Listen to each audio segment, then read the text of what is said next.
കണക്കുകൂട്ടലുകളും പ്രവചനങ്ങളും അനർത്ഥമാക്കുന്നു. തമിഴന്മാരുടെ പല കഥകളും ഇനി പഴങ്കഥയാണ്.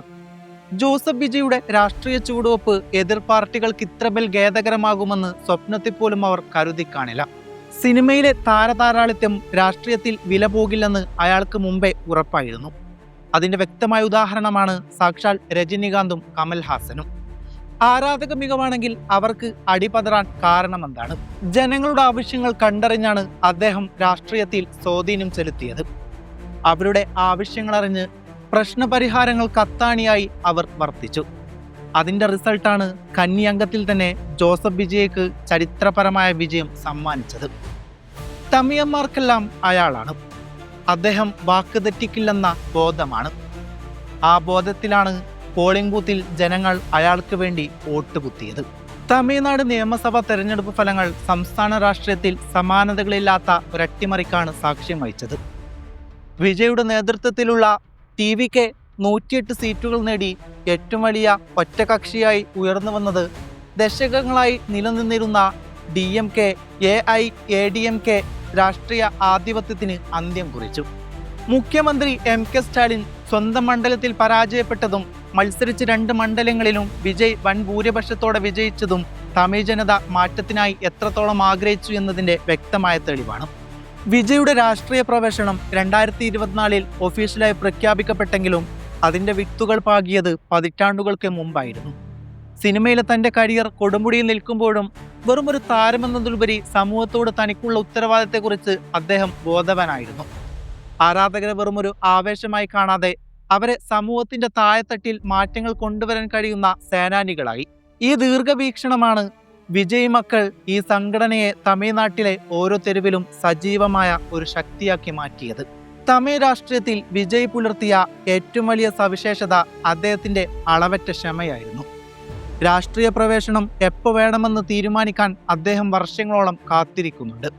തനിക്ക് ചുറ്റുമുള്ള രാഷ്ട്രീയ സാഹചര്യങ്ങളെ അദ്ദേഹം കൃത്യമായി പഠിച്ചു. മുൻഗാമികളായ താരങ്ങൾ രാഷ്ട്രീയത്തിൽ പരാജയപ്പെട്ടിടങ്ങൾ എവിടെയാണെന്ന് മനസ്സിലാക്കുകയും ആ തെറ്റുകൾ ആവർത്തിക്കാതിരിക്കാൻ ശ്രമിക്കുകയും ചെയ്തു. ഈ മെച്യൂരിറ്റിയാണ് അദ്ദേഹത്തിന്റെ പാർട്ടിയായ തമിഴക വെട്രിക്കഴകത്തിന് ജനങ്ങൾക്കിടയിൽ പെട്ടെന്ന് വിശ്വസ്തത നേടിക്കൊടുത്തത്. സിനിമയുടെ ആഘോഷങ്ങളിൽ നിന്ന് അവരെ സേവനത്തിന്റെ പാതയിലേക്ക് അദ്ദേഹം തള്ളിവിട്ടു. രക്തദാനം, സൗജന്യ ഭക്ഷണ വിതരണം, പ്രകൃതി പ്രക്ഷോഭങ്ങൾ ഉണ്ടാകുമ്പോൾ മുൻപന്തിയിൽ പ്രവർത്തിക്കുക തുടങ്ങിയ കാര്യങ്ങളുടെ വിജയ് മക്കൾ ഇഴക്കം ജനങ്ങളുടെ മനസ്സിൽ ഒരു രാഷ്ട്രീയ പാർട്ടിയേക്കാൾ വലിയ സ്ഥാനം നേടി. അധികാരം കയ്യിലില്ലാതിരുന്ന കാലത്തും ഒരു ഭരണകൂടം ചെയ്യേണ്ട കാര്യങ്ങൾ തന്നാലാവും വിധം തൻ്റെ സംഘടനയിലൂടെ അദ്ദേഹം ചെയ്തു കാണിച്ചു. വിദ്യാഭ്യാസ മേഖലയിൽ വിജയ് നടത്തിയ നിശബ്ദ വിപ്ലവം ഒരു വിജയത്തിന്റെ നിർണായകമായി. 10ാം ക്ലാസ്സിലും 12ാം ക്ലാസ്സിലും ഉന്നത വിജയം നേടുന്ന വിദ്യാർത്ഥികളെ ഓരോ മണ്ഡലം തിരിച്ച് നേരിട്ട് വിളിച്ചിരുത്തി ആദരിക്കാനും അവർക്ക് സാമ്പത്തിക സഹായം നൽകാനും അദ്ദേഹം അവസരം കണ്ടെത്തി. മണിക്കൂറോളം വേദിയിൽ നിന്ന് ഓരോ കുട്ടിയെയും നേരിട്ട് അഭിനന്ദിച്ച അദ്ദേഹത്തിന്റെ രീതി മാതാപിതാക്കളുടെ ഹൃദയം കീഴടക്കി. ഇത് യുവതലമുറക്കും അവരുടെ കുടുംബങ്ങൾക്കും വിജയ് എന്ന വ്യക്തിയോടുള്ള സ്നേഹത്തെ വോട്ടുകളാക്കി മാറ്റാൻ സഹായിച്ചു. തമിഴ്നാട്ടിലെ യുവാക്കൾക്കിടയിൽ വിജയ്ക്കുള്ള സ്വാധീനം മറ്റാർക്കും അവകാശപ്പെടാനില്ലാത്തതാണ്. തൊഴിലില്ലായ്മയും മയക്കുമരുന്ന് മാഫിയയുടെ കടന്നുകയറ്റവും തമിഴ്നാടിനെ ശ്വാസം മുട്ടിക്കുമ്പോൾ നേരിട്ടുള്ള സംവാദങ്ങളിലൂടെ വിജയ് യുവാക്കൾക്ക് ആത്മവിശ്വാസം നൽകി. വോട്ട് ചെയ്യേണ്ട പ്രാധാന്യത്തെക്കുറിച്ചും ജനാധിപത്യ പ്രക്രിയയിൽ പങ്കാളികളാകേണ്ടതിനെക്കുറിച്ചും അദ്ദേഹം നിരന്തരം സംസാരിച്ചു. ഇത് 2026 തെരഞ്ഞെടുപ്പിൽ ലക്ഷക്കണക്കിന് പുതിയ വോട്ടർമാരെ അദ്ദേഹത്തിന്റെ പാളയത്തിലേക്ക് എത്തിക്കാനും ദളപതി മറന്നില്ലായിരുന്നു. എതിരാളികളുടെ പരിഹാസങ്ങളെയും വിമർശനങ്ങളെയും മാന്യതയോടെ നേരിട്ടു എന്നതാണ് വിജയെ ഒരു യഥാർത്ഥ നേതാവാക്കുന്നത്. രാഷ്ട്രീയ എതിരാളികൾ അദ്ദേഹത്തെ വെറുമൊരു സിനിമക്കാരനെന്ന് വിളിച്ച് അധിക്ഷേപിച്ചപ്പോൾ അദ്ദേഹം പ്രകോപിതനാകാതെ തൻ്റെ പ്രവൃത്തിയിലൂടെ മറുപടി നൽകി. അനാവശ്യമായ വാക്കുപോരുകളിൽ ഏർപ്പെടാതെ തൻ്റെ ലക്ഷ്യത്തിലേക്ക് മാത്രം ശ്രദ്ധ കേന്ദ്രീകരിച്ച് അദ്ദേഹത്തിൻ്റെ രീതി വോട്ടർമാരെ ആകർഷിച്ചു. രാഷ്ട്രീയത്തിൽ ഒരു പുതിയ സംസ്കാരം കൊണ്ടുവരാൻ അദ്ദേഹത്തിന് ഇതിലൂടെ സാധിക്കുകയായിരുന്നു. കുടുംബത്തിലെ സ്ത്രീകളുടെ സുരക്ഷയെക്കുറിച്ചും കുട്ടികളുടെ വിദ്യാഭ്യാസത്തെക്കുറിച്ചും അദ്ദേഹം പുലർത്തിയ ശ്രദ്ധ അവരെ അദ്ദേഹത്തിന്റെ അനുയായികളാക്കി മാറ്റി. തൻ്റെ ഓരോ സമ്മേളനത്തിലും സ്ത്രീകളുടെ പങ്കാളിത്തം ഉറപ്പാക്കാനും അവരുടെ പ്രശ്നങ്ങൾ കേൾക്കാനും അദ്ദേഹം ശ്രദ്ധിച്ചുകൊണ്ടേയിരുന്നു.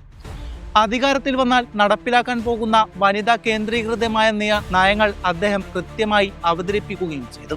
തിരഞ്ഞെടുപ്പ് പ്രചരണ തന്ത്രങ്ങളിൽ വിജയ് പുലർത്തിയ പ്രൊഫഷണലിസം അത്ഭുതകരമായിരുന്നു. ഓരോ മണ്ഡലത്തിലെയും പ്രാദേശിക പ്രശ്നങ്ങൾ പഠിക്കാനും അവക്ക് പരിഹാരം നിർദ്ദേശിക്കാനും വിദഗ്ധരുടെ ഒരു സംഘത്തെ അദ്ദേഹം നിയമിക്കുന്നുണ്ട്. ബമ്പർ റാലികളെക്കാൾ ഉപരിയായി ജനങ്ങളിലേക്ക് നേരിട്ട് ഇറങ്ങിച്ചെല്ലുന്ന പല യാത്രകളും കുടുംബയോഗങ്ങൾക്കും അദ്ദേഹം മുൻഗണന നൽകി.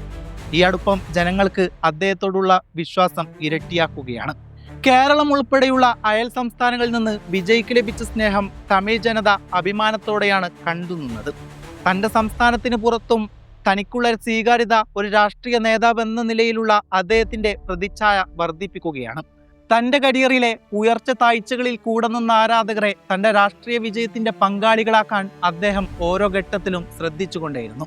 സിനിമയിലെ ഗ്ലാമർ രാഷ്ട്രീയത്തിൽ ഗുണത്തെക്കാളേറെ ദോഷം ചെയ്യുമെന്ന് തിരിച്ചറിഞ്ഞ വിജയ് തൻ്റെ ലുക്കിലും വസ്ത്രധാരണത്തിലും പോലും ലാളിത്യം കൊണ്ടുവന്നു. ജനങ്ങളിൽ ഒരാളായി താൻ അവരോടൊപ്പം ഉണ്ടെന്ന സന്ദേശം നൽകാൻ അദ്ദേഹത്തിന് ഇതിലൂടെ സാധിക്കുകയാണ്. വലിയ വേദിയിലിരുന്ന് പ്രസംഗിക്കുന്ന നേതാവല്ല, മറിച്ച് തങ്ങളുടെ കൂടെ നിന്ന് പണിയെടുക്കുന്ന സഹോദരനെ പോലെയായിരുന്നു തന്നിൽ വിശ്വാസമർപ്പിച്ചവർക്ക് അയാളെന്നത്. താനല്ല, നമ്മളാണ് ഈ പാർട്ടിയെ നയിക്കുന്നതെന്ന അദ്ദേഹത്തിന്റെ വാക്കുകൾ പ്രവർത്തകർക്ക് വലിയ ആവേശകരമായി. ഓരോ പ്രവർത്തകനും താനൊരു ഭാവി നേതാവാണെന്ന ബോധ്യത്തോടെയാണ് 2026 തെരഞ്ഞെടുപ്പിൽ കളത്തിലേക്ക് ഇറങ്ങിയത്. ആരും അത് കരുതിയില്ലായിരുന്നു. കന്യകമായതുകൊണ്ട് തന്നെ കാര്യങ്ങൾ തകിടം മാറി എന്ന് കരുതിയതാണ്.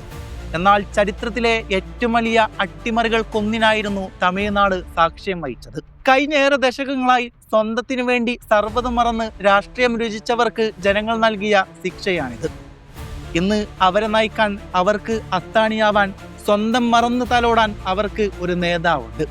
ആ നേതാവിന്റെ വിജയത്തിൽ അടങ്ങാത്ത ആഹ്ലാദത്താൽ മതിമറന്ന് ആഘോഷിക്കുകയാണ് തമിഴ്നാട് ജനത.